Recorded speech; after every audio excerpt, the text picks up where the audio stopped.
Hello my dear students, today let us learn about the common polyatomic ions. Here I am making a table for writing 20 common polyatomic ions which we are going to use very frequently, and we all should learn it, and every student should get it by heart as soon as possible. So anyway, let's try to make the table first. It is the most important part of this chapter.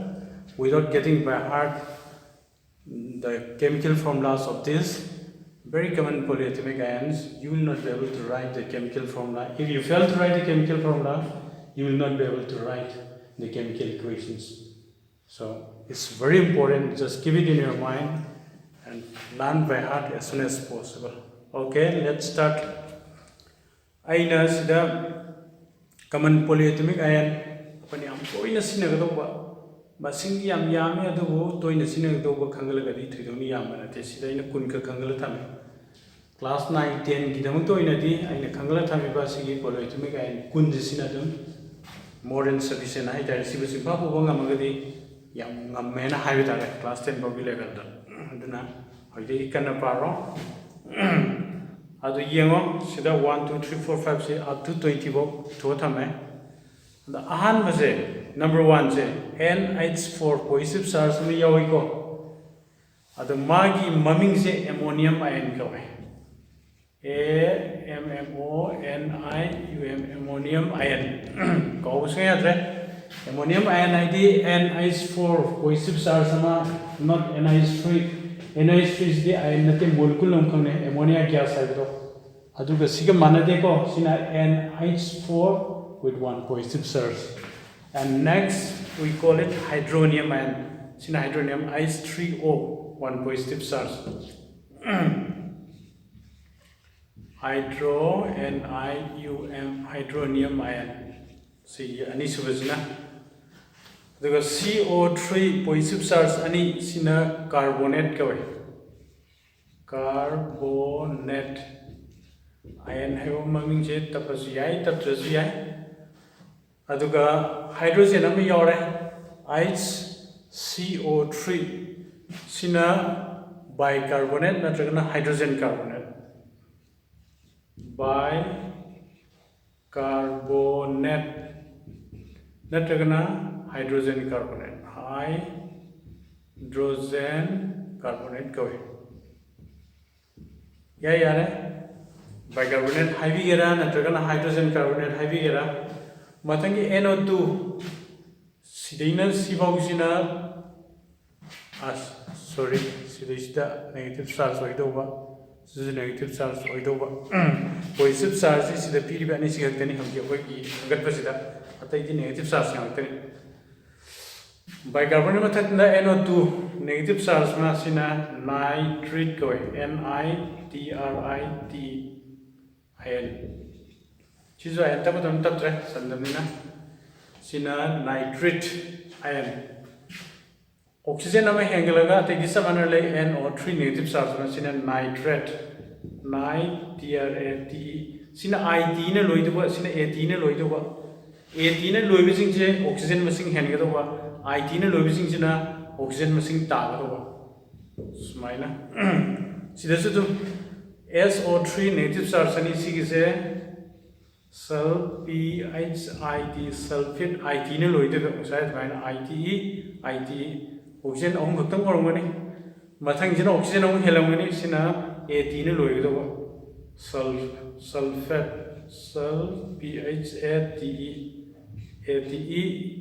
ATE double line ching bajing je oxygen hen bajing do underline tang to double na to bajing jine IT ne loide bajing je sina oxygen masing handaga do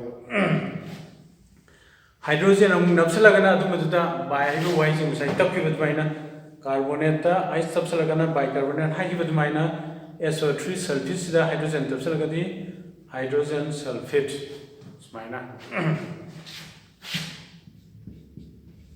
hydrogen sulfate AT na taba IT oxygen handabado mathang isina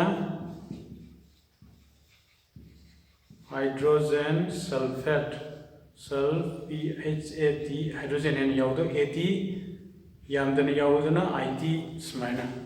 Sida tara zilo maming chimpa putai, formula chimpa putai, balance yung yengs. Balance is a muy year charging machine chapanani. Adi si positive charge on balance one. Si positive charge on balance one. Si positive charge ani sorry negative charge ani on balance two. Balance is a positive negative in a kind of UPI. Ado kaido gumsi machine to them quite lower. So you don't have to canability. So negative charge some hoctanina sina 1. So negative charge some hoctanina 1. Negative charge some hoctanina balance 1. So negative charge ani in balance 2. So negative charge ani in balance 3. So negative charge some hoctani balance 1. So negative charge some hoctani balance 1. Smile. Macau Jatarasi PO3 say. Asi phosphorus ka oxygen atom ohum ga pulle semaga negative charge ohum yaw doini phosphate ka phos PHIT IT ne loi deba oxygen ohum oxygen mari yam debduna IT ne loi gibda dune mathang jina phos PHAT AT ne loi ba oxygen masing hen base smaina adik MnO2 Mn is a manganese ki symbol ne oxygen atom ani ka manganese sama pulle semini negative charge sama carry tawni sina manganate ka sigi methyl Mn si mamina manganese smaina compound N sema kana oxygen pulla kandana manganate manganate matangi MnO4 oxygen masing henglai ni sina permanganate har khangai Paria Maruva compound manganate permanganate. Advai to us the CrO4 is a chromate kaway. CHROMATE. Siamu hangale oxygen sina dichromate kawdeva. CHROMATE. Yamaruva compound radical ngakani, iron ngakani. Mathang isina organic compound ki localapani asina acetate kawe. Siso iron hai wai do tapi bi ai tap tra su dum yai sana dum kangal waira tap san bi ai samana na bain mak cha iron ne khang na ba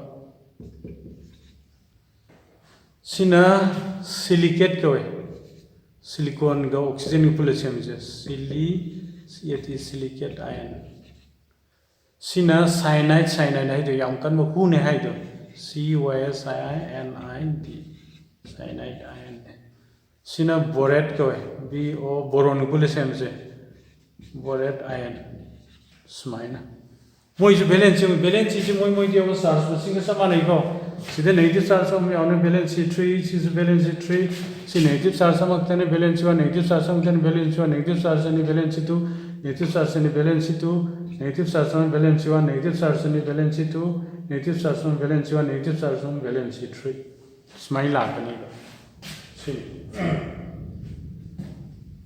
si simple bobanga moitra si bo si simple bobanga amdraga di kana direct chemistry hierarchy do no imba angang is brain jam sa oi jam active oi ni simpa bo ga si ngam matang ni ado no idila na koi sahi ya koi bo simpa bo ri ni se adi no idi yam na si simpa bo thoi ko no ni thoi yaw ga de mi kra honoro paro iro ado me tu puja gi bene asi simpa bo ta su ya sigi mayam de sinara kan de chemical formula is ira ka doi ne ado di muthat pe yar ni ko ado yam thana simpa bo to koi lockdown se hang kan da si mayam ji ki test to doi ni na hoiste on sem char le gedam muthala si ko ado muthat bo doi smile to ge sum na kan ji dang muthat ke moi ji kamai sine ge to tang na ama thamo ga som sai ji dang muthala ge si loir bani na si mamang ju so koi na ayan sing ki matang da laina ge already chemical formula E se combine E ke de do molecular formula iba chemical formula combine E ke de do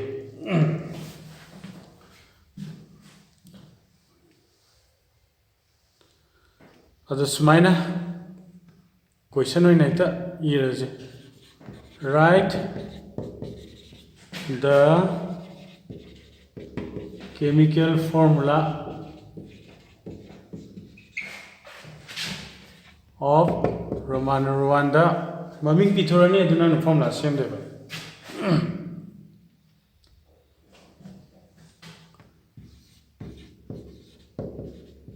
sodium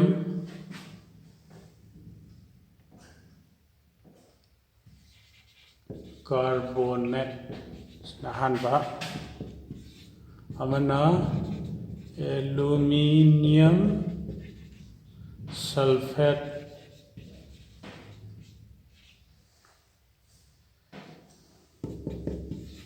ahum subsina ammonium phosphate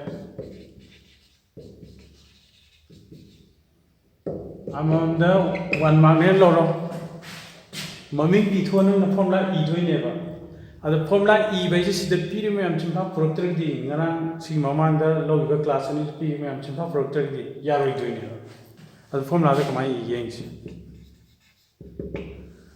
the same with the formula e by rule lay han rule do nang ibu matamda balance sum electric charge in the balance to manani yahan gado plus masing minus masing manan gado aduga atoppa rule lamana nang formula e matamda kerma material yaramodi material na mamang thangado hai material na left ta nan material na right side ta thangado adu atoppa so formula mai rule lamana nang e formula to kerma polyatomic and yaw target polyatomic and masing utke di bracket hana constant gado bracket kon bracket wang da mai masing e gado cinema rules rule khak le na itar adu yeng se ahan do sodium carbonate hai bane sodium carbonate molecule ki mami ni ko si formula e wa hai hairaga this step ka su uttab ja tak tak ekta answer thambi hai ada ahan ba harapani na ko steps ni se ahan step ta bane to do ise moi gi symbol na traga chemical formula sing ahan ma gi thokani smina symbol na tra formula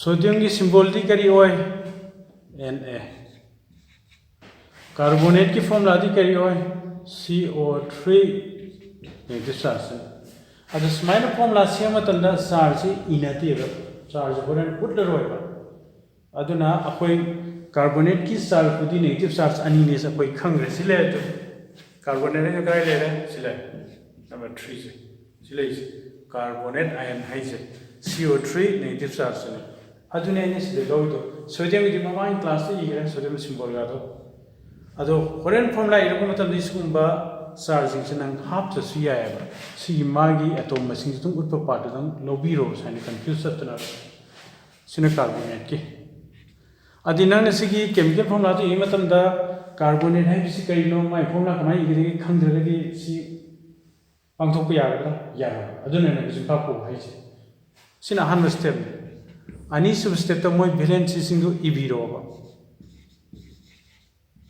balance sing do sodium balance kya no adu simpa pu dia ra 1 carbonic balance kya no 2 sodium balance 1 carbonic balance 2 sim ido ahum sub step tanang kari tok tare sigi balance is a crossover hai the criss cross sodium balance in a carbonic site irudoiba carbonic balance in a sodium site irudoiba as a criss cross to one at crossover to kawai criss cross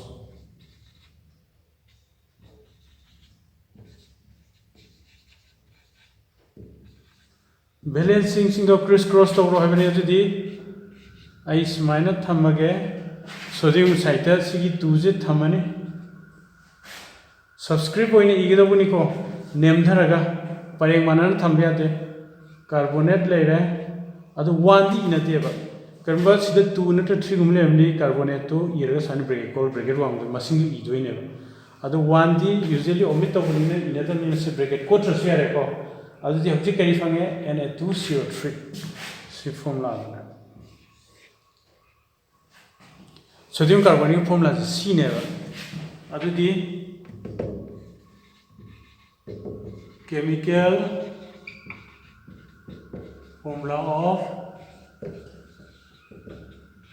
sodium carbonate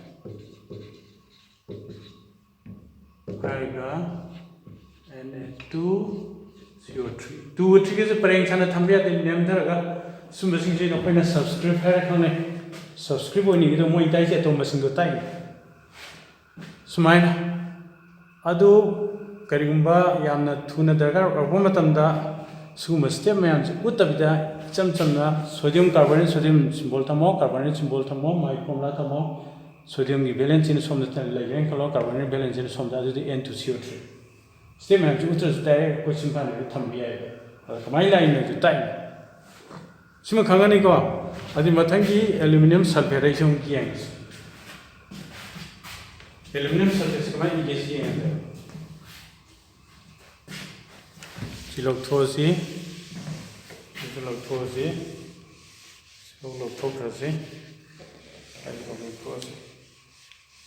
Romanum to Yansara. Romanum to Gina. Aluminium sulfate.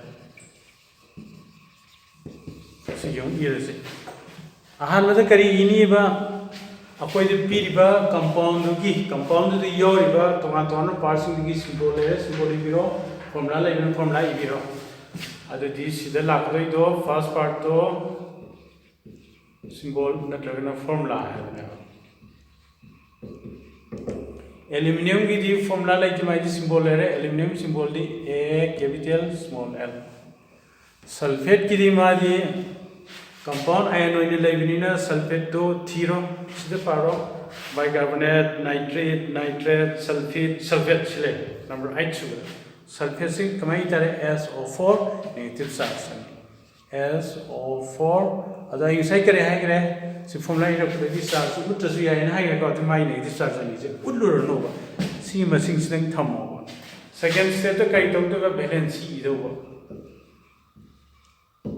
Aluminum valency 3, sulfate valency 2, sulfate valency 2, aluminum valency among the hour. Almost the step the crisscross of the valency single. Other the valence in a sonda, sinosonda lacta, the Kamai lacta, L Tamagi L the Siki 2 side subscriber and sign 3. Sulfate is the compound radical wabrina compound and wabrina. Asumba SO4 Ohumni Hybrid. Other than that, even the Sumba Jahana bracket, Kongan is mine SO4 inside. Sulfate in series. Bracket consuming the other my machine says fine, subscribe and happy.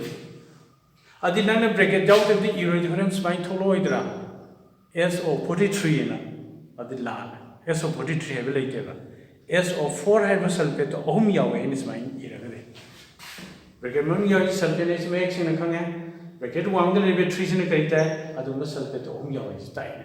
Adam bracket Sinadia, Polytimic and Waiter.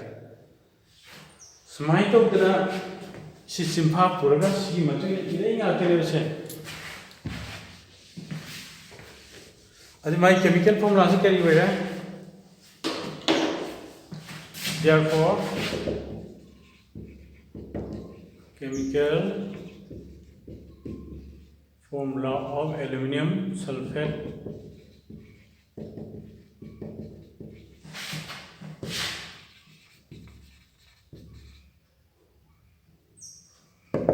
System Thomas Al2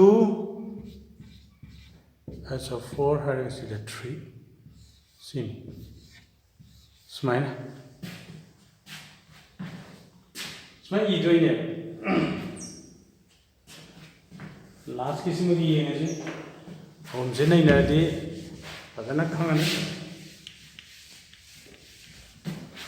ammonium phosphate number 3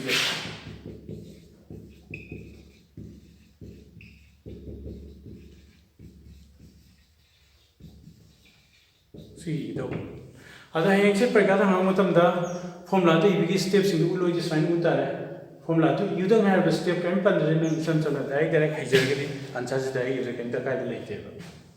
You keep this step when you talk with first set of quick carry high symbol not formula any high record symbol or formula. The ammonium is the formula in the line ammonium say combine with either the grand my formula NH4 I know VP table to the only my cohesive starts to half the share. Matang phosphate mazu symbol in the layer formula in the 18 lormina oxygen mari yaudin PO4 and is a step the valency ammonium की valency 1 phosphate की valency 3 हम सुबह crisscross ऐसे valency निको सीना सोमदा इरुदो इरसे तो आन बता NH4 NH4 हम सुगने हैं मेरे तो NH4 is polyatomic environment से ब्रैकेट कोल इधर कोल का C3 से हाफ करनी so इधर PO4 से हम हफ्ते नहीं इधर हम हफ्ते को और मिलना C1 से एरो इधर उन्हें ब्रैकेट कौन रसी आ रहा है PO4 का इधर तो सिनेमाई फॉर्मूला से आंसर तो ना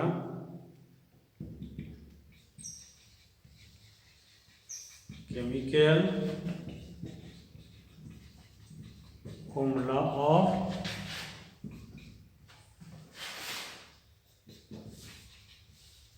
ammonium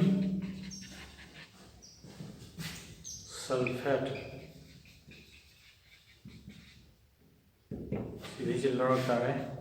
NH4 PO4 see my answer. So I think you understand now how to write the chemical formula of a given compound. Let me explain once again right from Roman number 1.